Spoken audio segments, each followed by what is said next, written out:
Hello, I hope you are having a good day, and I wasn't lying to you when I said that we can factor any second-degree polynomial guaranteed without guessing. So we can prove that in a way by just considering the general expression ax squared plus bx plus c. So let's do it. Let's just factor it completely. And we're going to have to complete the square.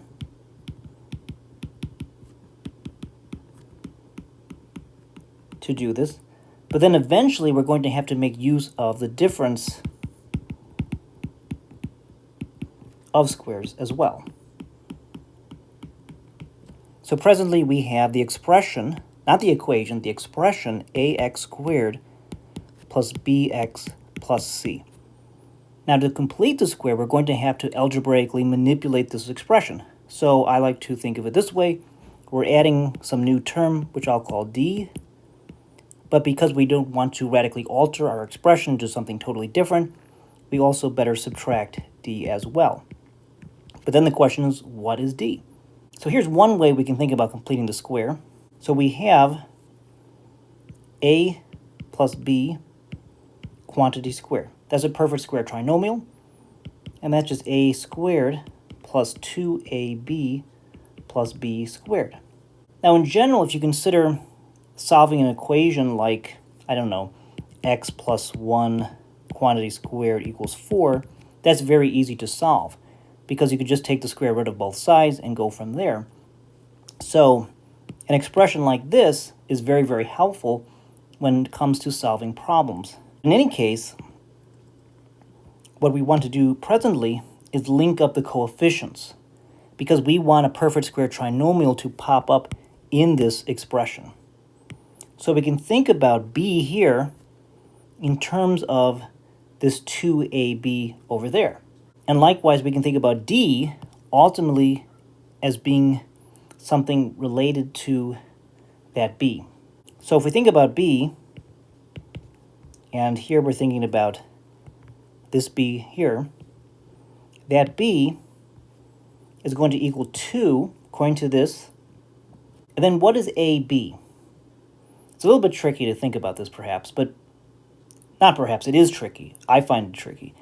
Think about it this way. There's a relation here in this perfect square trinomial. We go from this a squared to this a to reach that a over there. So in other words, that a over here is going to relate to this a over here, but we have to take the square root of it. So it's the square root of a. And likewise, when we think about this b over here, we're moving, so to speak, from this b squared to this b. There's a relation that we're trying to uphold. So in other words, it's going to be related to this d, to the square root of that d. So therefore, if we solve for d, we get b over 2 square root of a equals the square root of d. So therefore, d equals b over 2 square root of a quantity squared. We have to think about linking up coefficients, and we have to think about the relation of terms within this expression right there. And if we do that, that's one way we can think about deriving what d has to equal. Now, there's other approaches to completing the square. So, for example, in the Middle Ages, they thought about it very graphically. They literally thought of a square. Let's go with what we have right now. So, we have ax squared plus bx plus c. Our d term is b over 2 square root of a, that quantity squared, but then we just subtract it. So b over 2 square root of a, that quantity squared. And the magic of completing the square, so to speak, is that ax squared and this bx and this will form a perfect square trinomial. In other words, we get the square root of a times x plus b over 2 square root of a, that quantity squared. And then we still have that plus c minus b over 2 square root of a quantity squared. So let's just continue to work with that. So we have the square root of a x plus b over 2 square root of a, that quantity squared, plus c minus, so we'll square this, so b squared over 4a. Continuing, square root of a x plus b over 2 square root of a, that quantity squared. That c is over 1.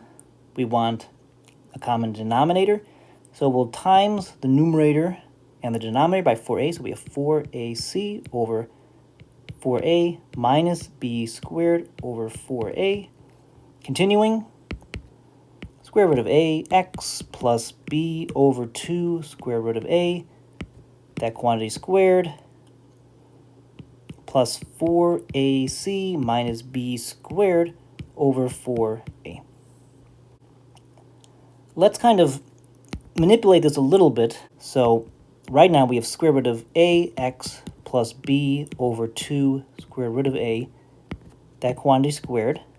I'm going to say minus b squared minus 4ac over 4a. So notice that those are equivalent expressions. So this minus sign distributes over to that b squared to make it negative.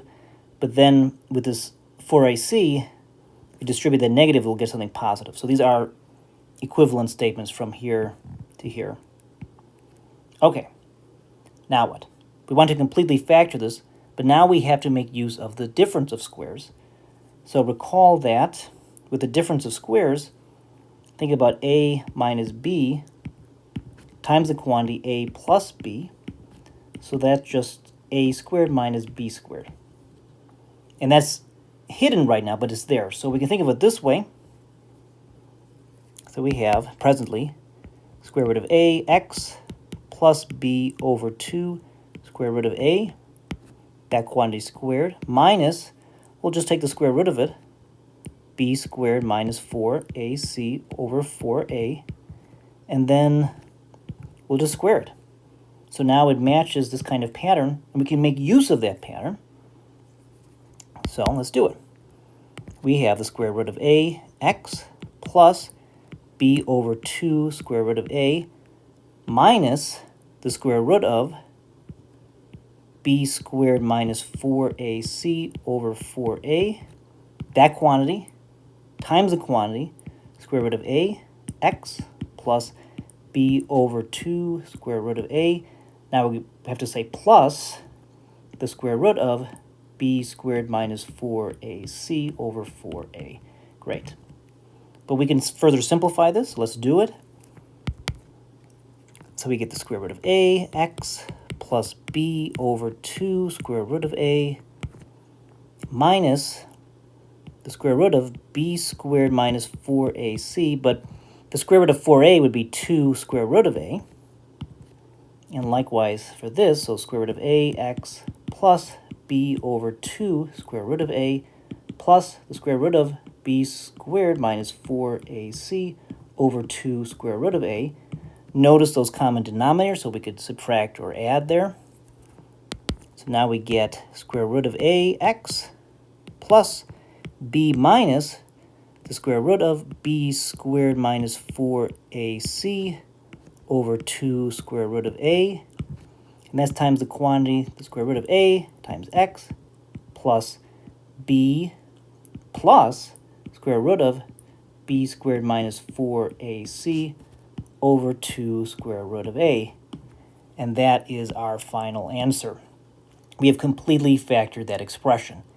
And by the way, essentially we have derived the quadratic formula as well. It looks a little bit different because I have that square root of a there.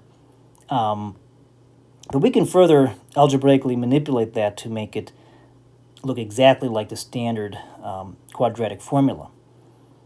But there we have it. We have factored completely a second-degree polynomial